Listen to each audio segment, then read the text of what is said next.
సంక్రాంతి పండగ అనగానే మనందరికీ ముందుగా గుర్తొచ్చేవి మన ఇంటి ముందు వేసుకునే ముగ్గులు, ఇంకా దానిపై పెట్టే గొబ్బెమ్మలతో పాటు ఇంటి ముందుకు వచ్చి ఆడే బసవన్న ఆటలు, ఇంకా హరిదాసు పాడే కీర్తనలు, స్నేహితులతో కలిసి గాలిపటాలు ఎగరవేయడాలు, ఇంట్లో చేసే రుచికరమైన పిండి వంటలు, ఇంకా నువ్వులతో చేసే మిఠాయిలు, ఇలా మనం 3 రోజులు వరుసగా పండగలు జరుపుకుంటాం. ఈ పండగను మన తెలుగు రాష్ట్రాల్లో అయితే సంక్రాంతి అని, అలాగే తమిళ రాష్ట్రాల్లో అయితే పొంగల్ అని పేరుతో జరుపుకుంటారు. అసలు ఈ సంక్రాంతి పండగ వెనక ఉన్న కథ ఏంటో ఈ వీడియో ద్వారా మనం తెలుసుకుందాం. వీడియోలోకి వెళ్లే ముందు మీరు ఈ సంవత్సరం సంక్రాంతి పండుగను ఎక్కడ జరుపుకుంటున్నారో కింద కామెంట్ సెక్షన్ లో కామెంట్ చేయండి. కొత్త సంవత్సరం మొదలైన తర్వాత సూర్యుడు దక్షిణ ధ్రువం నుంచి ఉత్తర ధ్రువానికి ప్రయాణం మొదలు పెడతాడు. అందుకు ఫలితంగా చలికాలం అనేది చివరి దశకు చేరుకుంటుంది. ఈ సంక్రాంతినే పంట కోతల పండగ అని కూడా చెప్పుకుంటాం. ఎందుకంటే ఈ సంక్రాంతి పండగకి కిందటి సంవత్సరం వేసిన పంట అంతా చేతికి వస్తుంది. అలాగే వచ్చే సంవత్సరం వేయబోయే పంట కూడా ఈ పండగతోనే మొదలు పెడతారు. ఈ సంక్రాంతిని మనం మొత్తం 3 రోజుల పండగలా జరుపుకుంటాం. మొదటి రోజు భోగి, రెండవ రోజు సంక్రాంతి, మూడవ రోజు కనుమగా జరుపుకుంటాం. కొన్ని చోట్ల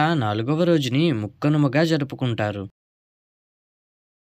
అయితే ఈ పండగల్లో మొదటిగా వచ్చేది భోగి పండగ. సంక్రాంతికి ఒక రోజు ముందుగా భోగి పండగ జరుపుకుంటాం. భోగి అంటే ఎన్నో భోగాలను తీసుకువచ్చే రోజుగా మనం భావిస్తాం. అయితే భోగి రోజున అందరూ తెల్లవారుజామునే 4 గంటలకల్లా నిద్రలేచి అందరూ ఒక చోట చేరి ఇంట్లోని పాత వస్తువులు, ఇంకా విరిగిన చెట్టు కొమ్మలు, పిడకలు ఉపయోగించి భోగి మంట వెలిగిస్తారు. అలాగే ఇంట్లోకి కొత్త వస్తువులు కొనుక్కున్నప్పుడు మూలన పడి ఉన్న పాత చెక్క వస్తువులన్నీ తెచ్చి మంటల్లో వేసి పాటలు పాడుతూ భోగి పండగను సంతోషంగా జరుపుకుంటారు. అలా వెలిగించిన మంట మీద నీళ్లు కాచుకొని ఇంటికి వెళ్ళాక నలుగు రాసుకొని ఆ వేడి నీళ్లతో స్నానం చేస్తారు. అలా నలుగు రాసుకొని స్నానం చేయడం వల్ల మన శరీరానికి ఎన్నో ఉపయోగాలు ఉంటాయి. అయితే ఇదే భోగి పండగ రోజున కృష్ణుడు ఇంద్రుడికి గుణపాఠం చెప్పడానికి గోవర్ధనగిరిని ఎత్తాడని చెప్తారు. తరువాత రెండవది సంక్రాంతి పండుగ. గత ఏడాది వేసిన పంట అంతా సరిగ్గా ఈ రోజు కల్లా రైతుల చేతికి వస్తుంది. అలా పంట చేతికి రావడంతో సంక్రాంతి పండగ మొదలవుతుంది. మన సనాతన ధర్మం ప్రకారం సంక్రాంతి పండగను పితృదేవతల పండగ అని కూడా చెప్తారు. అందుకనే పొద్దున్నే లేచి పితృదేవతలను పూజించిన తర్వాత వారి ముందు పెట్టిన కొత్త బట్టలను వేసుకుంటారు. అలాగే ఇంట్లోని ఆడవాళ్లు పొద్దున్నే లేచి ఇల్లు గుమ్మాలంతా కడిగి కల్లాపు జల్లి అందమైన రంగురంగుల ముగ్గులను వేసి ఆ ముగ్గులను గొబ్బెమ్మలతో అలంకరిస్తారు. చిన్నపిల్లలు స్నేహితులతో కలిసి గాలిపటాలు తయారు చేసుకుని బయటకు వెళ్లి ఎగరేస్తారు. అలా ఆడుకొని బాగా అలిసిపోయి ఇంటికి వెళ్లేసరికి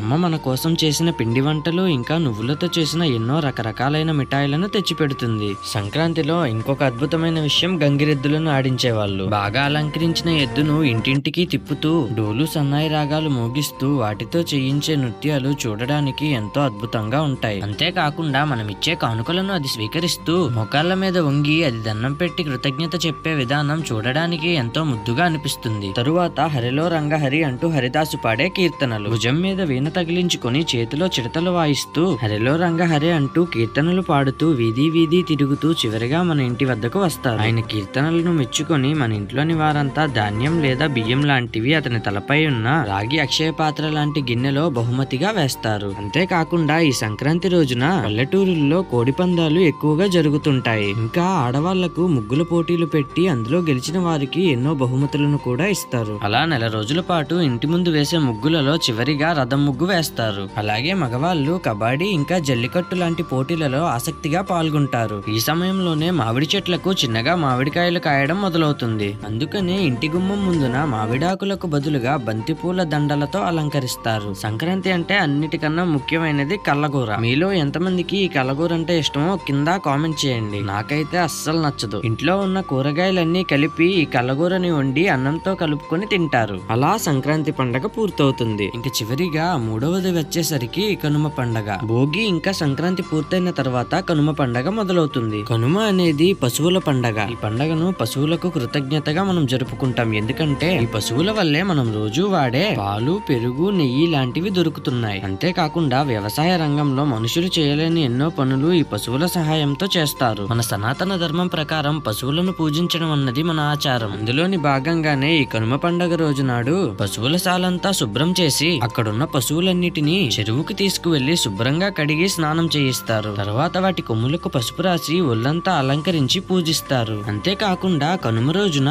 ఎక్కువగా ఎడ్ల పందాలు ఇంకా కోడి పందాలు జరుగుతాయి. అయితే విపరీతమైన జీవహింస వల్ల ప్రభుత్వం ఈ కోడ్ల పందాలను బ్యాన్ చేసింది. అంతేకాకుండా కనుమని ముక్కల పండగ అని కూడా పిలుస్తారు. ఎందుకంటే మొదటి 2 పండగలు మాంసాహారం తినకుండా కేవలం కనుమ పండగ నాడే మాంసాహారం తింటారు. అలాగే మాంసాహారం తినని వారు గారెలు ఇంకా మిగిలిన వాటితో సంతృప్తి పడతారు. తరువాత సంక్రాంతికి వచ్చే కొత్త సినిమాలు. ఈ సంక్రాంతి సమయాల్లో హీరోలందరూ పోటీ పడి మరీ సినిమాలు రిలీజ్ చేస్తూ ఉంటారు. ఈ పండక్కి మీరు మీ ఫ్రెండ్స్ అండ్ ఫ్యామిలీతో కలిసి హ్యాపీగా మూవీ చూస్తూ ఎంజాయ్ చేస్తూ ఉంటారు అనుకుంటున్నాను. వన్స్ అగైన్ మన ఫ్రెండ్స్ అందరికీ హ్యాపీ సంక్రాంతి. ఈ పండగని మీ ఫ్రెండ్స్ అండ్ ఫ్యామిలీతో హ్యాపీగా ఎంజాయ్ చేయండి. ఈ వీడియో కనుక మీకు నచ్చితే లైక్ చేసి మన ఛానల్ ని సబ్స్క్రైబ్ చేసుకోండి. అలాగే పక్కనే ఉన్న బెల్ ఐకాన్ ని ఆల్ లో పెట్టుకోండి. అలాగే మీ ఫ్రెండ్స్ అండ్ ఫ్యామిలీకి షేర్ చేయండి.